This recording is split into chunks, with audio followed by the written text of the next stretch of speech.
और महाराज ये अमर कथा क्या है? ये कुछ और नहीं, यही श्रीमद् भागवत कथा है। और महाराज माता के इतने आग्रह करने पर, माता के इतने आग्रह करने पर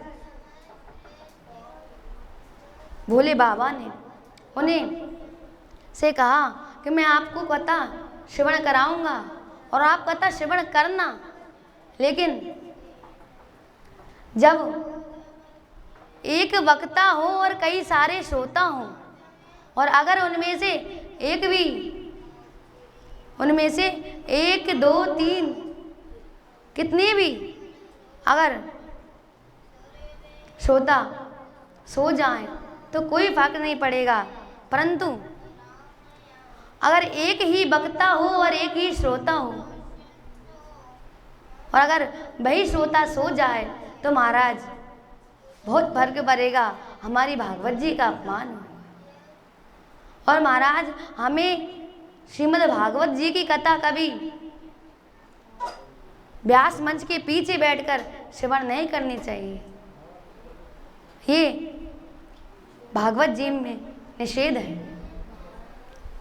और महाराज अब भोले बाबा कहते हैं कि माँ देवी, मैं आपको कथा श्रवण करा रहा हूँ, लेकिन कहीं आपकी आंख लग गई तो माता कहती हैं कि नहीं, मैं नहीं सोऊंगी और मैं बीच बीच में ओम का उच्चारण करूंगी। तो भोले बाबा कहते हैं कि हे देवी, जब मेरा पहला स्कंद संपूर्ण हो तो आप बोलना प्रथम स्कंद हो, दूसरा स्कंद संपूर्ण हो तो आप बोलना द्वितीय स्कंद ओम। अब महाराज भोले बाबा ने कहा कि मैं कथा प्रारंभ करता हूँ, और कथा प्रारंभ करने से पहले प्रभु ने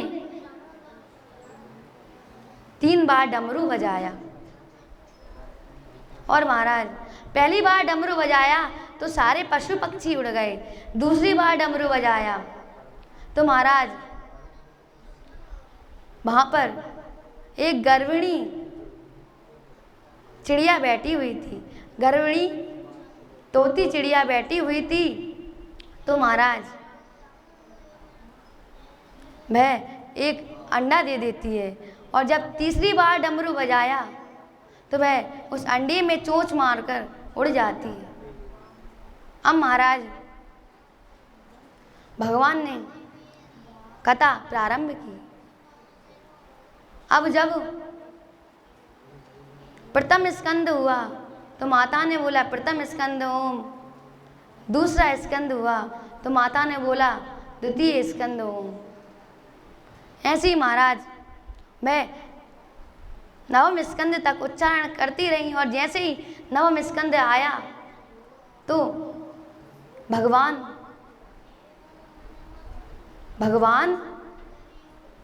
पिता और पुत्र का वर्णन करने लगे।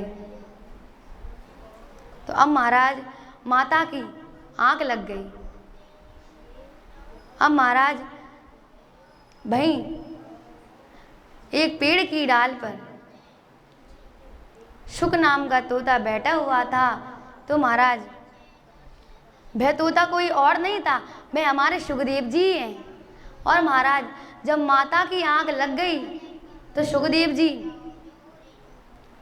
ने सोचा कि अब तो माता की आंख लग गई और अब मेरे प्रभु गोविंद की कथा आने वाली है और मैं उनकी कथा श्रवण नहीं कर पाऊंगा, इसलिए वह खुद ओम का उच्चारण करने लगे।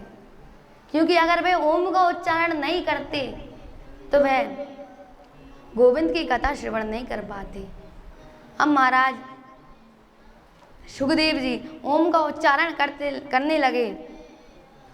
जैसे ही नवम स्कंद संपूर्ण हुआ तो बोला नवम स्कंद ओम, दसम स्कंद ओम, ऐसे ही द्वादश स्कंद तक कहते रहे। और जैसे ही द्वादश स्कंद संपूर्ण हुआ तो भगवान भोले बाबा ने जयकारा लगाया, बोलो कृष्ण कन्हैया लाल की जय।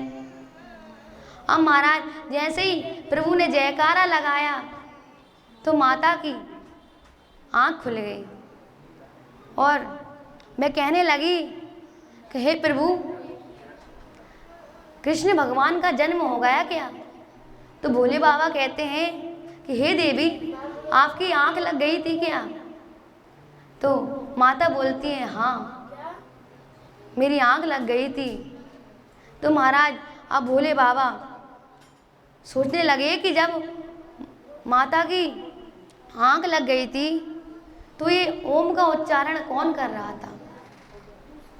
तो महाराज अब भगवान क्रोधित हो गए और उन्होंने चारों ओर देखा पर कोई नहीं देखा, और ज्यों ही ऊपर की ओर देखा तो महाराज सुखदेव जी एक डाल पर बैठे हुए थे।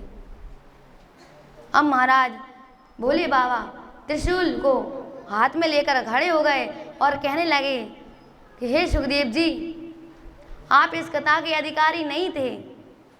अगर आपको कथा श्रवण करनी थी तो आप यहाँ पर आकर बैठते और कथा श्रवण करते, लेकिन आपने व्यास मंच से ऊपर बैठकर कथा श्रवण की है। और महाराज व्यास मंच से ऊंचा कोई, व्यास मंच से ऊंचा कोई भी स्थान नहीं। अब महाराज भोले बाबा क्रोधित हो गए और वह त्रिशूल लेकर सुखदेव जी के पीछे भागने लगे। अब महाराज सुखदेव जी जाकर वेद व्यास जी की पत्नी बिटिका के, जो कि बैठकर जमाई ले रही थी, उनके मुख से उनके घर में प्रवेश कर गए। अब भोले बाबा जैसे ही आए तो उन्होंने देखा कि घर में एक अकेली स्त्री है, घर में एक अकेली स्त्री है। और जब घर में अकेली स्त्री होती है तो हमें अंदर नहीं जाना चाहिए। और महाराज कुछ समय बाद वेद व्यास जी स्नान कर आए तो उन्होंने भोले बाबा से कहा कि हे भोले बाबा, मेरे अहोभाग्य जो आप मेरे घर पधारे।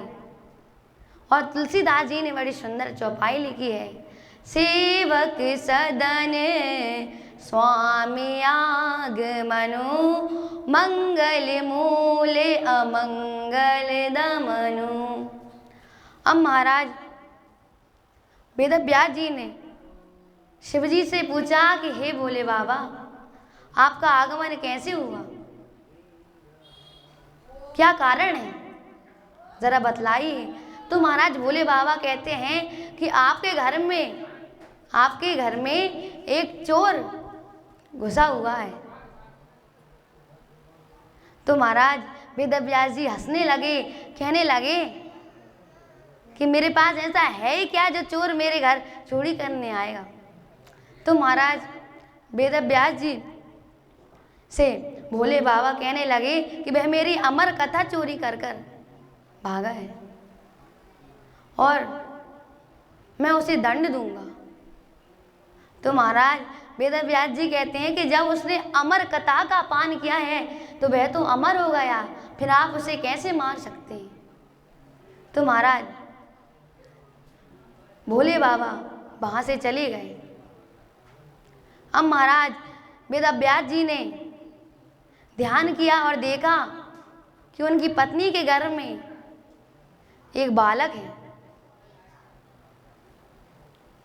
तो मैं उस बालक से कहने लगे कि हे पुत्र, तुम बाहर आओ, मैं तुम्हें भागवत पढ़ाऊंगा। तो महाराज सुखदेव जी मना कर देते हैं कि मैं बाहर नहीं आऊंगा, अगर मैं बाहर आया तो मुझे विष्णु की माया घेर लेगी। अब महाराज उन्हें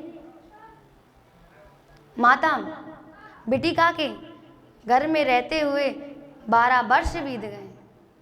अब महाराज वेदव्यास जी उनके शिष्यों को भागवत के श्लोक पढ़ाते और अगर कुछ गलती हो जाती तो सुखदेव जी गर्व से ही उपदेश देते कि नहीं पिताजी, ये नहीं, ये है।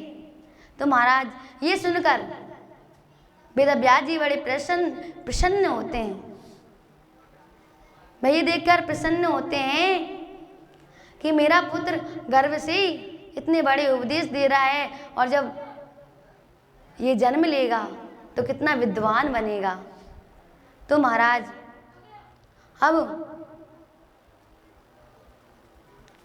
अब वेदव्यास जी ये कह ही रहे थे।